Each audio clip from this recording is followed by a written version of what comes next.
আনাচে কানাচে কান পাতলে নাকি শোনা যায় জ্যান্ত জ্বালিয়ে দেওয়া হয়েছিল তাকে সমগ্র গ্রামবাসীর সামনে।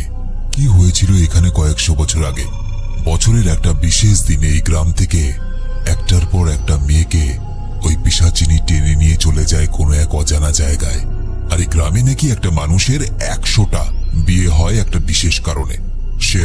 সেরা একটা হরর কমেডি মুভি। হ্যালো, তোমরা দেখছো এক্সপ্লেইন টিভি বাংলা। আজকের মুভি জামকুড়ি। মুভি শুরু হয়। জায়গাটার নাম রানীওয়ারা। দেখা যায় একদিন রাতে স্বপ্না নামের একটা মেয়ে তার বাড়ির ছাদে শুয়ে গান শুনছিল। হঠাৎ সে কিছু একটা আওয়াজ শুনতে পেয়ে চমকে যায়, কিন্তু কিছুই দেখতে পায় না। তাই সে আবারও গান শুনতে শুরু করে। এমন সময় তার খাটটা আবার নড়ে ওঠে। স্বপ্না এইবারও কাউকে দেখতে পায় না। আর ঠিক তখনই মেয়েটা আরেকবার অন্যমনস্ক হতেই সজোরে খাটের উপর থেকে কেউ যেন তাকে টেনে নিয়ে চলে যায়।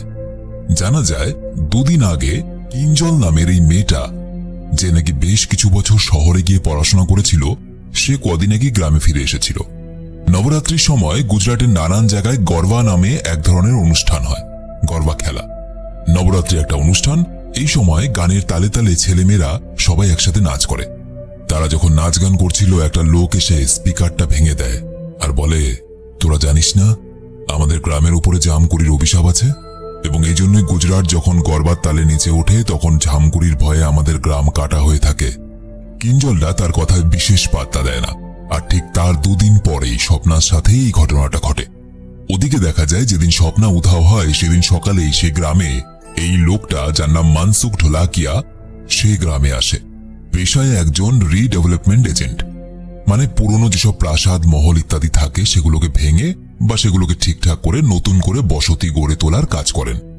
সেই গ্রামে এসেছে গ্রামের পুরনো যে রাজপ্রাসাদটা আছে সেটাকে নতুন করে গড়ে তোলার জন্য। সেখানকার লোকেরা লোকটাকে বারবার করে বারণ করে, বলে ওই প্রাসাদে যাবেন না, ওখানে জামকুড়ির আত্মা ঘুরে বেড়ায়। লোকটা তাদের কথায় বিশ্বাস করে না। মানসুখকে এই প্রাসাদ ঘুরিয়ে দেখানোর দায়িত্ব পড়ে বাবুলাল মিস্ত্রি নামে এই লোকটার উপরে। বাবুলালকে মানসুখ জিজ্ঞেস করে, কি আছে এই প্রাসাদে, কেন সবাই এরকম করে ভয় পায়? প্রাসাদটা ঘুরিয়ে দেখাতে দেখাতে বাবুলাল জামকুড়ির একটা প্রাচীন গল্প বলতে শুরু করে। সে বলতে শুরু করে, বহু বছর আগে ইন্দ্রজিৎ নামে একটা রাজার 100টা বউ ছিল। বোঝো ব্যাপার, মানুষের একটা জোটে না, ও 100টা নিয়ে বসেছিল। তো যাই হোক, তো সেই রাজা তার 100টা বউকে ভালোবেসে রানীওয়ারা নামে প্রাসাদটা বানিয়েছিল। কিন্তু 100তম রানী, যার নাম ছিল জামকুড়ি, তার হিংসে হতে শুরু করে যে এত সম্পত্তি, এইসব সম্পত্তি 99 জন রানীর সঙ্গে ভাগ করে নিতে হবে। সেই জন্য একদিন জামকুড়ি রাজার সমস্ত সম্পত্তি চুরি করে পালিয়ে যাওয়ার প্ল্যান করে।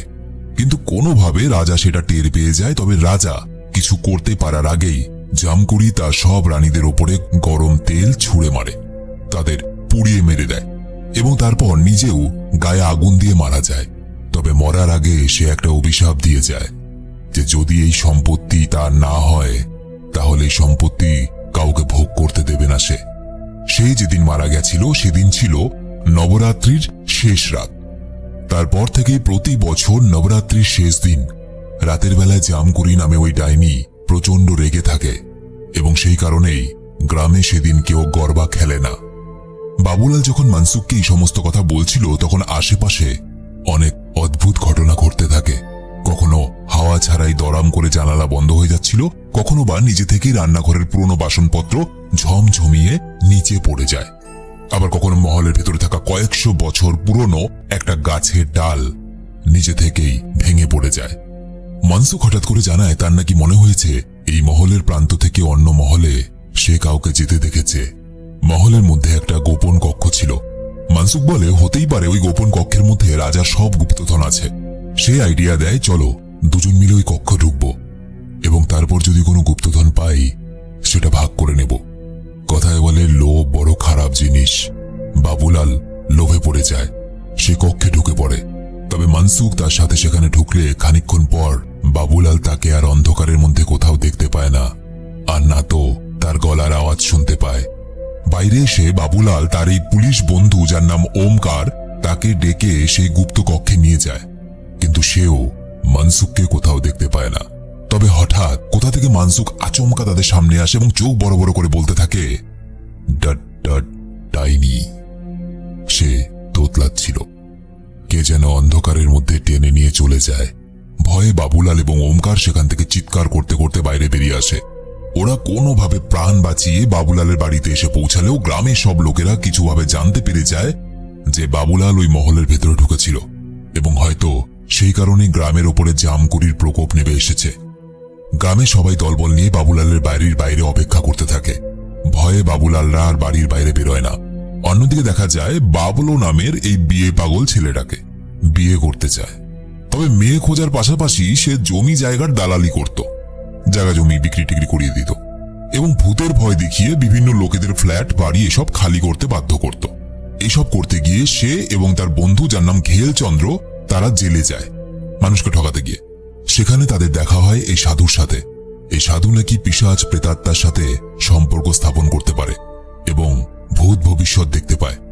তোর এতদিন বিয়ে হয়নি কারণ তোর ভাগ্যে 100টা বিয়ে হওয়া লেখা আছে। বাবলু প্রচন্ড রেগে যায়। মানে একটা লোক একটাই বিয়ে করতে পারছে না, তাকে কেউ এসে বলছে তোর ভাগ্যে 100 বিয়ে লেখা আছে। আর কোথায় যাবে সাধু? সাধুকে একদম উত্তম মধ্যম মারতে শুরু করে। কিছুক্ষণ পর দেখা যায় বাবলা আসলে ওই রানীওয়ারা গ্রামেরই ছেলে, আর ওই ওমকার তাদের জেল থেকে জামিন করিয়ে রানীওয়ারায় নিয়ে আসে। সেখানে সেই বাবলুর এই সুন্দরী মেয়েটার সঙ্গে দেখা হয় এবং দেখা হওয়ার সাথে সাথেই বাবলুর মনের ঘন্টা বেজে যায়। মেয়েটার ব্যাপারে কিছু জানার দরকারই নেই, কারণ ও তো এতদিন ধরে মেয়ে খুঁজে যাচ্ছে, বিয়ের জন্য পাচ্ছে না। সুতরাং একটা জ্যান্ত মেয়ে হলেই হলো। ব্যাস, সে মন দিয়ে ফেলে এবং সে ঠিক করে নেয় এই মেয়েটাকেই বিয়ে করব। কিছুক্ষণ পরে সেই রানীওয়ারা রাজপরিবারে পালিত ছেলে, যার নাম বিশ্বজিৎ, সে আসে এবং মেয়েটার পরিচয় দিয়ে বলে মেয়েটার নাম কুমুদিনী। সে এই রাজপরিবারেরই বড় ছেলের একমাত্র কন্যা এবং সেই নাকি মানসুককে এই গ্রামে পাঠিয়েছিল। সে সেদিনই লন্ডন থেকে গ্রামে ফিরে এসেছে।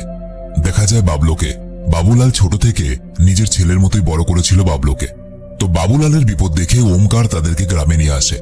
বাবলু যখন দেখে যে সবাই বাবুলাল আর তার মেয়ে কিঞ্জলকে দোষ দিচ্ছে গ্রামে জামগুড়িকে ফিরিয়ে আনার জন্য, কারণ বাবুলাল ওই মহলের মধ্যে ঢুকেছিল এবং কিঞ্জল গ্রামে বারণ থাকা সত্ত্বেও গরবা নাচ নেচেছিল, তাই বাবলু গ্রামের সবাইকে বলে, আরে ওইসব ডাইনি ফাইনি বলে কিচ্ছু হয় না, কেউ একজন ডাইনির ভয় দেখাচ্ছে এবং সুযোগ নিচ্ছে। আমি আপনাদের কথা দিচ্ছি 10 দিনের মধ্যে তাকে ধরে আনবো, যে কিনা জামকুড়ির নামে সবাইকে ভয় দেখিয়ে গ্রামের লোকেদের টেনে টেনে অপহরণ করে নিয়ে যাচ্ছে।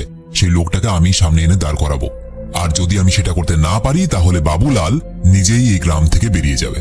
মানে ব্যাপারটা বুঝো, ও যদি এটা না করতে পারে তাহলে বাবুলাল গ্রাম থেকে বেরিয়ে যাবে, ও বেরোবে না। তো যাই হোক, সেদিন অদ্ভুতভাবে রাতের বেলায় গ্রামের আরেকটা মেয়ে, যার নাম সৃষ্টি, সে উধাও হয়ে যায়। ঠিক স্বপ্নার মতোই কেউ যেন তাকেও রহস্যজনকভাবে টেনে নিয়ে চলে যায়। অন্যদিকে দেখা যায় রাজপরিবারের মেয়ে রাজকুমারী ভিনা, তার স্বামী ব্যবসা করার জন্য বাড়ি বন্ধক রেখে 50 কোটি টাকা লোন নিয়েছে, কিন্তু সেই ব্যবসা ডুবে যায়। বর্তমানে টাকা শোধ করতে না পারার জন্য ব্যাংকের লোকেরা এসে তাদেরকে হুমকি দেয় যে 1 মাসের মধ্যে বাড়ি খালি করতে হবে, আর নয়তো সমস্ত টাকা শোধ দিতে হবে। বিনা ভাবে যে কুমুদকে ব্যবহার করে ওই মহলটা যদি সে নিজের নামে করে নিতে পারে তাহলে সেটা বেচে সে নিজেদের সব লোন শোধ করে দেবে। কিন্তু এর মাঝে আবার বিশ্বজিৎ এসে পড়ে। কিন্তু এই মহলের ওপরে তারও নজর ছিল। তার দাবি ছিল যে তাকে সম্পত্তি থেকে বঞ্চিত করা হলেও সে এবার নিজের অধিকার নিয়ে ছাড়বে। কুমুদ গ্রামে এসে তাদের বাড়িতেই ওঠে, আর ভিনা তার সঙ্গে ভালো ব্যবহার করার নাটক করতে থাকে।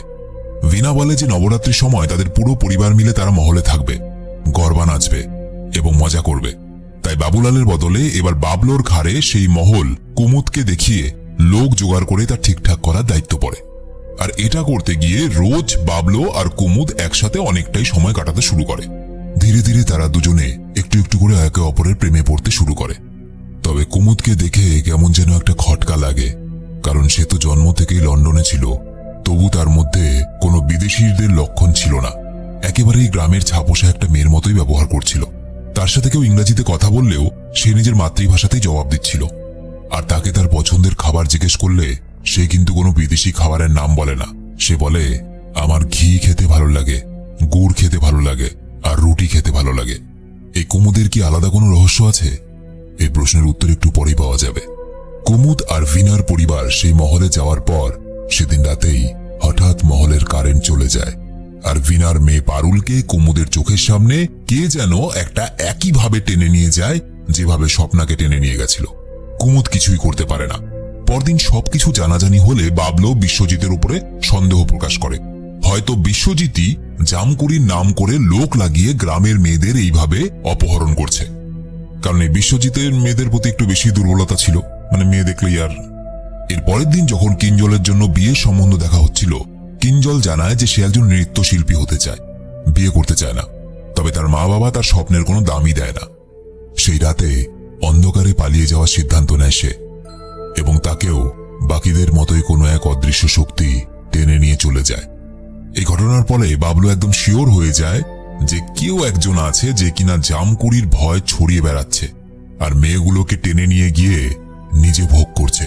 তাই সেদিন রাতেই সে সিদ্ধান্ত নেয় এসব আর সহ্য করবে না, এবং সে এই রহস্য থেকে পর্দা উঠাতে চায়। গ্রামবাসীদেরও বলে, তোমরা কেউ চাইলে আমার সাথে আসতে পারো। কুমুদ যায় তার সাথে, এবং সাথে বাবুলাল, ওমকার, ঘোলচন্দ্র আর বাবলোর দুই বন্ধু যেতে রাজি হয়। তারা সোজা পৌঁছে যায় মহলে। তারা একটা প্ল্যান বানায়। কি প্ল্যান? তারা মহলে এবং মহলের আশেপাশে গ্রামের আরো 2-3 জায়গায় 3 দলে ভাগ হয়ে নজর রাখবে। এক দলে ছিল কুমুদ ও বাবলো, আরেক দলে ছিল বাবুলাল এবং ওমকার, আর তৃতীয় দলে ছিল ঘেলচন্দ্র এবং বাবলোর দুই বন্ধু। ঠিক করা হয় জামকুড়ি বা উল্টোপাল্টা কিছু দেখতে পেলেই বাবলোকে তারা ফোন করবে এবং যেভাবেই হোক না কেন ওই অপহরণকারীকে তারা ধরবে। কথা মতো জামকুড়ির অপেক্ষা করতে থাকে। নিশুতি রাত। প্রথমে বাবুলাল আর ওমকার এই রকম কালো কাপড় পরা একজনকে দূরে দাঁড়িয়ে থাকতে দেখতে পায়, এবং জামকুড়ি ভেবে নেয় তারা বাবলোকে ফোন করার বদলে পালাতে শুরু করে ভয় পেয়ে। ওদিকে ঘেলচন্দ্ররা আরেকটা কালো কাপড় পরা মানুষকে দেখতে পায়, এবং কাঁপতে কাঁপতে ঘেলচন্দ্র কোনো রকমে বাবলোকে ফোন করে। মহলের মধ্যে বাবলো আর কুমুদ একইভাবে আরেকজনকে দেখতে পায়, কালো কাপড় পরা। তাকে দেখা মাত্রই বাবলো কুমুদকে ফেলে পালিয়ে যায়। বাবুলাল্লাও পালিয়ে খানিক দূর এসে এক জায়গায় লুকিয়ে বাবলোকে ফোন করে। তবে ততক্ষণে জামকুড়ি তাদের সামনে চলে আসে। ওমকারের একটা রোগ ছিল, সে প্রচন্ড ভয় পেয়ে গেলে বমি করে ফেলত। হ্যাঁ, এবারও সে ভয় পেয়ে ওই কালো কাপড়ধারীর গায়ে বমি করে দেয়। বোঝো ব্যাপার, ভূতের গায়ে বমি করেছে। তো যাই হোক, ঘেলচন্দ্র আরেক অবতার। সে নিজেকে ডাইনির হাত থেকে বাঁচাতে গিয়ে নিজেই ভূতের মতো হাঁটতে শুরু করে। সে এটা ভেবে নেয় ডাইনি যাতে তাকে দেখতে পায় এবং তাকে ভাবতে থাকে যে সেও আমার মতো কোনো ভূত পিশাচ হবে, এবং তাকে যাতে না ধরে। এই সময় বাবলো এবং তার বন্ধু জাল ফেলে তাকে ধরে ফেলে, এবং শেষ পর্যন্ত বাবলো নিজেও রক্ত মেখে এসে ডাইনির পোশাকধারীকে ভয় পাইয়ে দেয়, এবং পালাতে গিয়ে সে গাছের সঙ্গে ধাক্কা খেয়ে উল্টে পড়ে যায়। পরে দেখা যায় কালো পোশাকধারীদের এক জায়গায় নিয়ে এলে তাদের মধ্য থেকে 2জন গ্রামেরই একটা ছেলে এবং একটা মেয়ে ছিল, এবং তাদের পান্ডা ছিল ওই মানসুখ ঢোলাকিয়া, যে কিনা মুভির শুরুতে এই মহলটা ঠিকঠাক করার কাজ করতে এসে ওই গুপ্ত কক্ষে হারিয়ে গেছিল। আসলে সবটাই ছিল মানসুখ ঢোলাকিয়ার একটা নাটক, মানুষকে ভয় পাওয়ানোর। কিন্তু এই নাটকটা তারা কেন করেছে? মানসুখ জানায় তারা এই নাটকটা বিশ্বজিতের কথায় করেছে। পুলিশ বিশ্বজিৎকে গ্রেপ্তার করে। তবে সব জানাজানি হওয়ার পর গ্রামের লোকেরা তার উপরে ক্ষোভ উগড়ে দিতে থাকে। গ্রামের লোকেদের আটকাতে হিমশিম খায় পুলিশ। ঠিক তখনই বাবলো আরেকটা রহস্যের সমাধান করে। সে পারুলকে সবার সামনে এনে দাঁড় করিয়ে বলে, যেভাবে বিশ্বজিৎ সবাইকে ডাইনির নামে ভয় দেখিয়ে মহল থেকে দূরে রাখতে চেয়েছিল, ঠিক একই রকম ভাবে ভিনা ডাইনির ওপর মানুষের ভয় আরো বাড়ানোর জন্য নিজের মেয়েকে নিজেই গায়েব করে দেয়। সবটাই ছিল সাজানো নাটক, যাতে মহলে ডাইনি আছে ভেবে কুমুদ এখান থেকে চলে যায়, আর ভিনা সেই মহলে থাকা গুপ্তধনের মালিক হয়ে যায়। আসলে মেয়েদের বেশি মাথায় তুলতে নেই, বেশি মাথায় তুললে এরকমই হয়। শুরুতেই মেয়েদেরকে নিজের জায়গাটা বুঝিয়ে দেওয়া উচিত। এটা আমি বলিনি, এটা বাবলো বলেছে। বাবলোর এই কথা শোনা মাত্র কুমুদ বাবলোকে সপাটে এক চড় মেরে চলে যায়। আসলে বাবলো একজনের জন্য সমগ্র নারী জাতিকে এইভাবে অপমান করেছে, এটা মেনে নিতে পারে না কুমুদ, এবং সবার সামনে এইভাবে চড় খাওয়ার পর বাবলো প্রচন্ড ভেঙে পড়ে। বিনা কুমুদের কাছে আসে এবং বলে, আমার অনেক বড় ভুল হয়ে গেছে, টাকার লোভে করে ফেলেছি। তবে গ্রামের লোকেদের বিশ্বাস জেতার জন্য আর আমার ভুলের প্রায়শ্চিত্ত করার জন্য আমি একটা গরবার আয়োজন করব।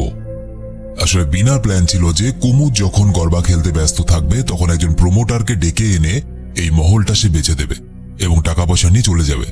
কুমুদকে দেখা যায় সে গরবার নাচের তালে মেতে ওঠে এবং নাচতে নাচতে কেমন যেন একটা ঘোরের মধ্যে চলে যায়। নাচ শেষ হলে বিনার সামনে গিয়ে হঠাৎ এইভাবে চিৎকার করে তার চেহারাটা একটা ডাইনির মতো হয়ে যায়। বিনা এই দৃশ্য দেখে আতঙ্কিত হয়ে যায় এবং অজ্ঞান হয়ে যায়। গ্রামের বাকি লোকেরা ভয়ে সেখান থেকে পালায়। এরপর অসহায় হয়ে বাবলো আর ঘেলচন্দ্র জেলের ভেতরে থাকা সাধুটার কাছে যায় আর বলে সেদিন বাবলো তাকে চিনতে ভুল করেছিল, মস্ত বড় ভুল হয়ে গেছে। কিন্তু কুমুদের মধ্যে জামকুড়ির আত্মা ঢুকে গেছে, তাই সে সাধুকে অনেক করে অনুরোধ করে যাতে তার ভুল ক্ষমা করে তাকে সাহায্য করে। অনেক করে বলার পর সাধু তাদের সাথে সেই মহলে আসে। চারদিক দেখে জানায় আসলে মহলের বাইরে থাকা ওই পুরনো বটগাছটার মধ্যে জামকুড়ির অশরীরী আত্মা বাস করে। যদি এই গাছটার শিকড় মাটি থেকে আলগা করে সেটাকে জ্বালিয়ে দেওয়া হয় তাহলে জামকুড়ির আত্মা মুক্তি পাবে। তো সেই মতো শুরু হলো পুজো আর্চা। কিছু লোক তার নির্দেশে বটগাছের শিকড় আলগা করার জন্য মাটি খুঁড়তে থাকে। খুঁড়তে খুঁড়তে মাটির নিচ থেকে একটা সিন্দুক বেরিয়ে আসে, পুরনো সিন্দুক। সেই সিন্দুক খুলতেই জামকুড়ি বেরিয়ে আসে। অন্যদিকে জেল থেকে ছাড়া পেয়ে বিশ্বজিৎ এবং মনসুখ প্ল্যান করে যে মহল তার হয়নি সেই মহল সে কাউকে নিতে দেবে না। মহলের ভেতরে লোক পাঠায় টাইম বোম লাগানোর জন্য, কিন্তু সেই লোকগুলোকে কোনো এক অদৃশ্য শক্তি একের পর এক ঘায়েল করে দেয়। এরপর বাইরে দাঁড়িয়ে থাকা বিশ্বজিৎকে সেই একই অদৃশ্য শক্তি একেবারে হাত পা ঘাড় মোটকে প্রাণে মেরে ফেলে। মনসুখ আর বাকি লোকেরা ভয়ে সেখান থেকে পালায়। গ্রামটা যেন মৃত্যুপুরী হতে চলেছে। জামকুড়ির ক্ষমতা বাড়ছিল। সাধু তাড়াতাড়ি ওই গাছটা আগুন লাগিয়ে দেয়। জামকুড়ি বলে, ওই গাছে আগুন লাগিয়ে আমাকে শেষ করা এত সহজ নয়। এই গুপ্তধন আমার, এই মহল আমার, আমি সেটা কাউকে নিতে দেব না। বাবলু তখন তাকে বলে, এই গুপ্তধনের লোভেই তুমি ৯৯ জন রানীকে জ্বালিয়ে মেরেছিলে, কিন্তু আমাদের কারোর তোমার ওই গুপ্তধন চাই না। আমরা শুধু চাই তুমি আমাদের গ্রাম ছেড়ে চলে যাও। জামকুড়ি বলে, তোদের এই পুরুষ শাসিত সমাজ আমার সত্যি ঘটনাটাকেই পাল্টে দিয়েছে। তাহলে শোন আমার আসল গল্প। তোরা এতদিন যা জানিস ভুল জানিস। জামকুড়ি আসল ঘটনা বলতে শুরু করে। অনেক অনেক বছর আগে এই গ্রামে রাজা ইন্দ্রজিতের রাজত্ব ছিল, কিন্তু অন্যান্য রাজ্য যখন উন্নতির দিকে যাচ্ছিল এই রাজ্যের ওপর নেমে এসেছিল অবনতির অন্ধকার। দিন যাচ্ছিল, রাজ্যের নিচে যাচ্ছিল। তখন রাজা ইন্দ্রজিৎ একটা ধর্মগুরুকে ডেকে তার উপদেশ নেয়। আর অন্যদিকে রানী জামকুড়ি নিজের জগতে অর্থাৎ সাহিত্য চর্চায় ব্যস্ত ছিল। কিন্তু তখনকার সমাজে মেয়েদের পড়াশোনা, সাহিত্য চর্চা এই সমস্ত বিষয়কে মানত না কেউ। তাই বন্ধ করে দেওয়া হয় জামকুড়ির সাহিত্য চর্চা। জ্বালিয়ে দেওয়া হয় জামকুড়ির লেখা সমস্ত কবিতা। জামকুড়ি আরো বলে, আমি এবং আমার মতো অনেক মেয়ের কাছে রাজা ইন্দ্রজিৎকে বিয়ে করার প্রস্তাব পাঠানো হয়। রাজা স্ত্রী হওয়া অনেক ভাগ্যের ব্যাপার, এটা মনে করে আমরা সবাই সেই প্রস্তাবে রাজি হই। কিন্তু কিছুদিন পরে আমরা বুঝতে পারি যে আসলে আমাদের সবাইকে ঠকানো হয়েছে। রাজা আমাদেরকে বিয়ের মিথ্যে প্রতিশ্রুতি দিয়েছিল। বিয়ের প্রস্তাব যে ১০০ জন মেয়ের কাছে গিয়েছিল তাদের সবার কিছু না কিছু গুণ ছিল। আর রাজার ধর্মগুরু রাজাকে এই উপদেশ দিয়েছিলেন যে বিশেষ বিশেষ গুণ থাকবে এমন ১০০ জন মেয়েকে বলি দিলে এই রাজ্যের উন্নতি হবে। এরপর নবরাত্রির সেই শেষ দিনে একে একে সমস্ত মেয়েদেরকে আগুনে পুড়িয়ে বলি দেওয়া হয়। একমাত্র আমি প্রাণ বাঁচিয়ে পালিয়ে যাই। ধরা পড়ার পরে আমি গ্রামে সবার কাছে সাহায্য চাই, কিন্তু বিশ্বাস করো গ্রামের একটা লোক আমাকে সাহায্য করেনি। শেষ পর্যন্ত আমি এই অভিশাপ দেই, এই গ্রামকে কখনো নবরাত্রির আলোয় আমি আলোকিত হতে দেব না। আর এই রাজার গুপ্তধন, এই সাম্রাজ্য, ওই ৯৯টা নির্দোষ মেয়ের জন্য আমি অশরীরী হয়ে বা প্রেতাত্মা হয়ে রক্ষা করে যাব। এরপর আমি নিজেও এই বটগাছের গলায় দড়ি দিয়ে আত্মহত্যা করেছিলাম। জামকুড়ির আসল সত্য জানার পর গ্রামের সবার চোখে রাগ এবং ভয়ের বদলে জল আসে। সত্যিই তো, একটা মেয়ে কত কিছু সহ্য করেছে। বাবলু বলে, সত্যি রাজা আর এই সমাজ তোমার সাথে যা করেছে সেটা অন্যায় বললেও কম বলা হবে। তবে সময় পাল্টালেও মেয়েদের সঙ্গে কিন্তু এখনো অন্যায় হয়েই যাচ্ছে। মেয়েদের জন্য কিছু পাল্টাতে গেলে আগে নিজের মধ্যে বদল আনতে হবে। তাই আমি রাজার অসম্পূর্ণ কাজ সম্পূর্ণ করব। তোমাকে বিয়ে করে আমি স্ত্রীর সম্মান দেব। বোঝো ব্যাপার, বেচারা জ্যান্তর মেয়ে না পেয়ে প্রেতাত্মাকে বিয়ে করতে চাইছে। তো যাই হোক, জামকুড়ি বলে শুধু আমাকে বিয়ে করলেই অভিশাপ মুক্ত হবে না, আমার মতো ওই ৯৯ জন মেয়ের প্রেতাত্মাকেও স্ত্রী রূপে গ্রহণ করতে হবে, কারণ তাদের সাথে অন্যায় হয়েছিল। বাবলু রাজি হয়, কিন্তু শর্ত রাখে, আমি তোমাদেরকে বিয়ে করার পর যতজন মেয়েকে তোমরা এখান থেকে নিয়ে গেছো তাদেরকে মুক্তি দেবে এবং এখান থেকে চলে যাবে। বাবলু তাদেরকে বিয়ে করে। আর ওই সাধু হাসতে থাকে, কারণ ওই সাধুটাই ভবিষ্যৎবাণী করেছিল যে তোর সাথে ১০০ জনের বিয়ে হবে। সত্যি ওর সাথে ১০০ জনের বিয়ে হয়েছে, কিন্তু জীবিত না, মৃত। বিয়ের পর জামকুড়ি তার কথা রাখে এবং গ্রামকে অভিশাপ মুক্ত করে। ধীরে ধীরে গ্রামের নিখোঁজ হওয়া মেয়েরা ফিরে আসে, কিঞ্জলও ফিরে আসে। কিন্তু জানা যায় সেদিন জামকুড়ি না, ঘেলচন্দ্র নাকি তাকে টেনে নিয়ে গেছিল, কারণ ঘেলচন্দ্র তাকে ভালোবেসে ফেলেছিল। এবং কিঞ্জল যে নাচের কম্পিটিশনে নাম দিতে চেয়েছিল, ঘেলচন্দ্রই তাকে সেখানে যেতে সাহায্য করে। কিঞ্জল সেই নাচের কম্পিটিশন জিতে গ্রামে ফিরে আসে। দেখা যায় শেষ অবধি কুমুদও ফিরে আসে এবং বাবলোর সঙ্গে দেখা করে। বাবলো তাকে নিজের মনের কথা জানায়। ঘেলচন্দ্র বাবলোকে জোরে জোরে ডাকতে থাকে। বাবলো কুমুদকে বলে, তুমি একটু অপেক্ষা করো, আমি আসছি। বাবলো ঘেলচন্দ্রের কাছে গিয়ে দেখে একজন মহিলা দাঁড়িয়ে আছে এবং অবাক ব্যাপার, সেই মহিলা নিজেকে রাজকুমারী কুমুদ হিসাবে পরিচয় দেয় এবং এটাও বলে যে নবরাত্রির আগে আমি আসতে পারিনি কিছু সমস্যার কারণে। এটা শোনার পর বাবলোর পায়ের তলা থেকে মাটি সরে যায়। যদি এ রাজকুমারী কুমুদ হয়, তাহলে যাকে অপেক্ষা করতে বলে এলো সে কে ছিল? সেই তো কুমুদ ছিল। পেছনে ফিরে তাকালে কুমুদকে আর তারা দেখতে পায় না, অর্থাৎ তারা যাকে কুমুদ ভাবছিল সেই হয়তো আসলে জামকুড়ি ছিল। মুভির শেষে বাবলোকে বলতে শোনা যায়, কুমুদকে না পেলেও এই রানীওয়ারা গ্রাম অভিশাপ মুক্ত হয়েছে, আর পুরো গ্রাম এখন জামকুড়িকে ডাইনি না, নিজেদের গ্রামের মেয়ে বলে। গ্রামের সবাই মিলে ওই 100 জনের স্মৃতিসৌধ বানিয়েছে। এখন নবরাত্রিতে গুজরাটের বাকি সমস্ত গ্রামের মতো এই গ্রামটাও আলোতে সেজে ওঠে। বাবলো নিজের নতুন কোম্পানি শুরু করেছে, BBC, মানে ভূত ভাগাও কোম্পানি, এবং মুভিটা এখানেই শেষ হয়। মুভিটা শুধুমাত্র